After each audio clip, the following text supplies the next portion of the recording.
G'day folks, welcome back to Atlantic War. In this video, I'm going to be running through the first Allied movement segment, the glider landing segment, and the first Allied combat segment. So these are steps 3, 4 and 5 of the airborne assault sequence of play. Okay, so before I do anything, I need to catch up on an error I made. And that was not landing my leaders. They should have landed. Basically, I should have picked a fog of war unit and landed my leaders with them. Now, because I missed it, I need to find out a way to catch up. And I figured I would just land these leaders. This is Ridgway and Gavin of the 82nd Airborne Division. Land them and then place them with the and roll for scatter, as though they were a company, and then place them on the closest company. Okay, so this is what's happening. Here's Ridgway. He should land with drop zone T, which is B rating. A lot of scatter, S3, puts him out northeast. No, sorry, south. And I figure that's the closest unit, and so that's where he goes. Okay. I think that was a fair way to do it. Now Gavin lands with drop zone N in the same location, but with a much worse E rating. So greater chance of scatter. Rolling an 8 doesn't help either. So he scatters, scatter 6. It's going to be somewhere in the southeast, in that vicinity. And I think I decided that that is going to be the closest unit to where he was landing. It's not too bad though, because he effectively provides another rally point for units in the vicinity. Okay, so the Allied movement phase is conducted in the following order. We have para company reorganization, fog of war unit regroup, and then movement. Now there are no para companies. They're all at the present fog of war units. I don't know under what circumstances they'd ever be identified para companies. I don't think I've I don't know how they could be identified para companies at this stage, so I think we just go straight to reorganization. And this is basically looking on the drop zones. Fog of war units may regroup if stacked with a drop zone or leader, and they have to roll. What I've done is for all of the status ratings, I've included what they require to be regrouped. So you can see the scatter table here, the statuses across the top, and the number in parentheses after that letter is what I need to roll or less for these companies in those drop zones to regroup. Okay, so that's where they are. So I start with the 6th Airborne, drop zone K, all the way out in the right. Now they are drop zone K. Where is drop zone K? There it is. Just one unit. Regroups on 4 or less. A 3.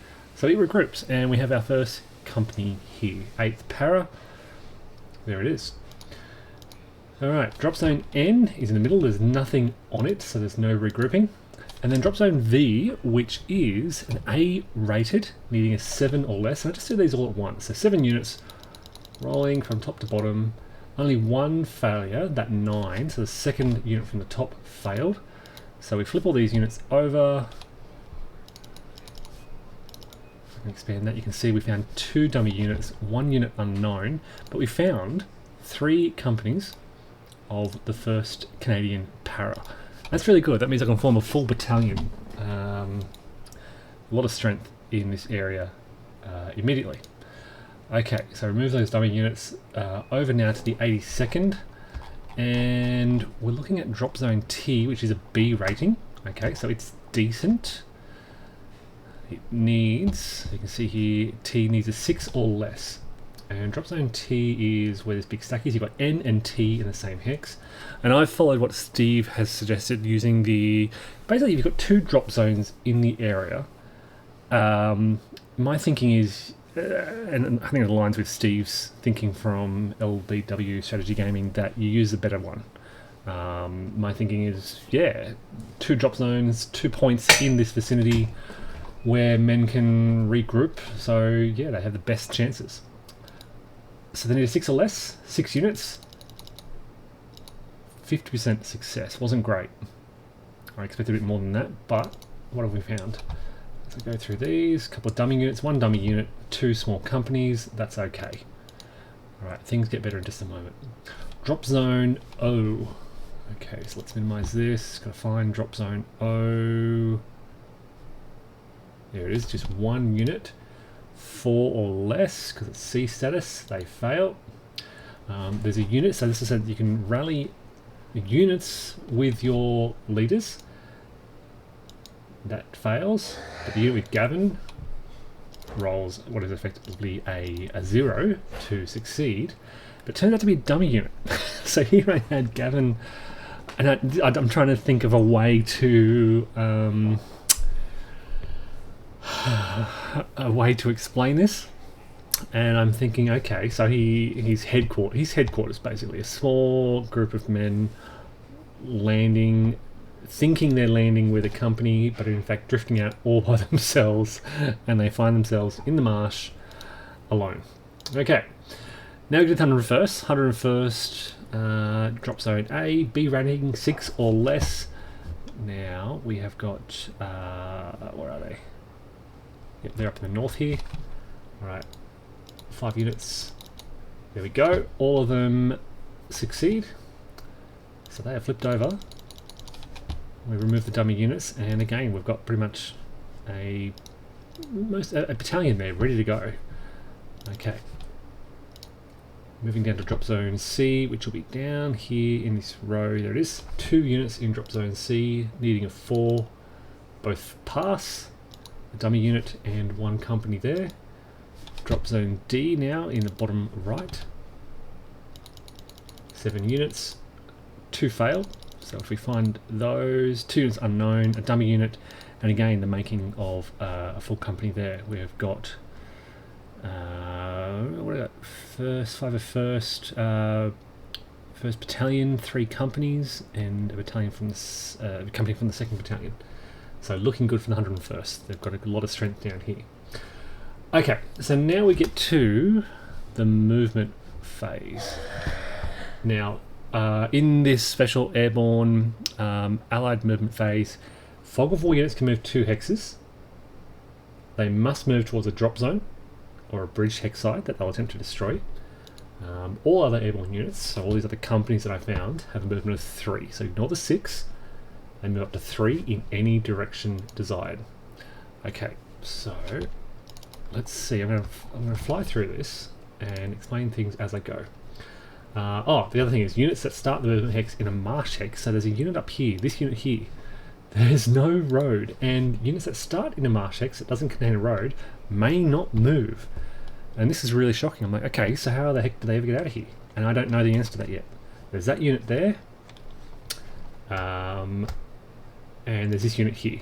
So you'll see they'll be that unit there and one up there. They'll be trapped there for quite a while. Okay, so my thinking here is certainly with all these fog of war units, I want to get these closer to the drop zones. They have to move close to the drop zones if they move at all. And the units that have been identified, these companies, they're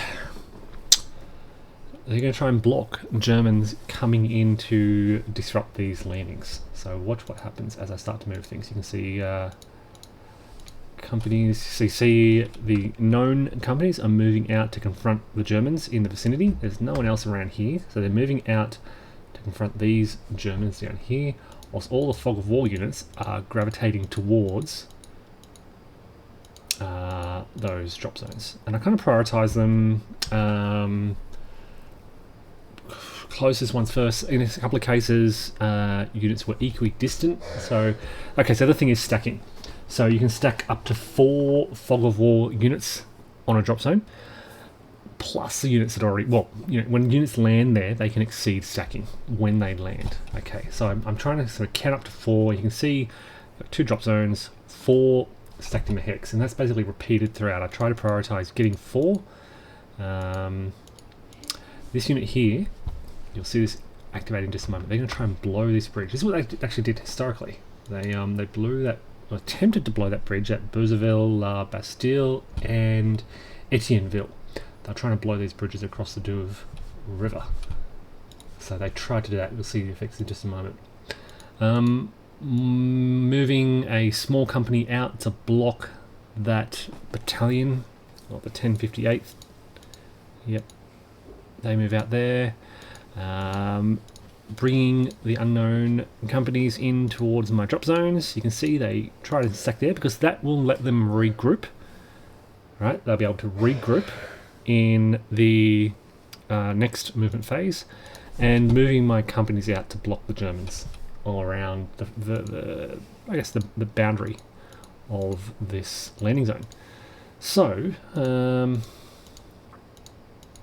yep, moving. Okay. So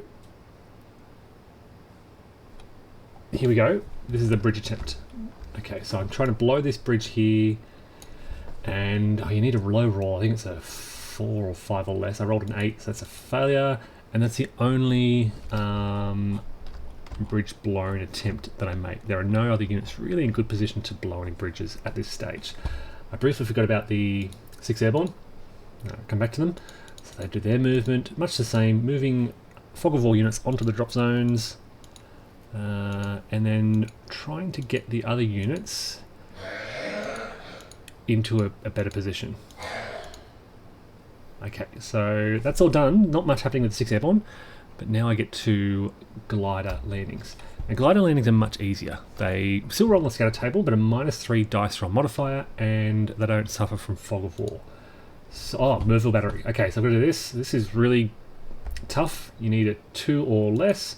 I rolled an 8, so that company is instantly eliminated. Okay, so now the gliders come down, drop zone N, and I'll roll these pretty quickly because I had a lot of success with the gliders. Again, the 6th Airborne have good status on their drop zone, so no scatter throughout there. Then we get to 82nd. Drop zone W, and a little bit of scatter, but nothing too bad. Okay, you can see them, just a lot of them on the hex. And then we get to drop landing zone E for the gliders. It's just slightly to the southeast. Again, a little bit of scatter. Couple of no scatters, and then we go to drop zone A, where they're just one unit coming down, pinpoint. Okay, so then we get to segment 5, and this is the first Allied combat segment.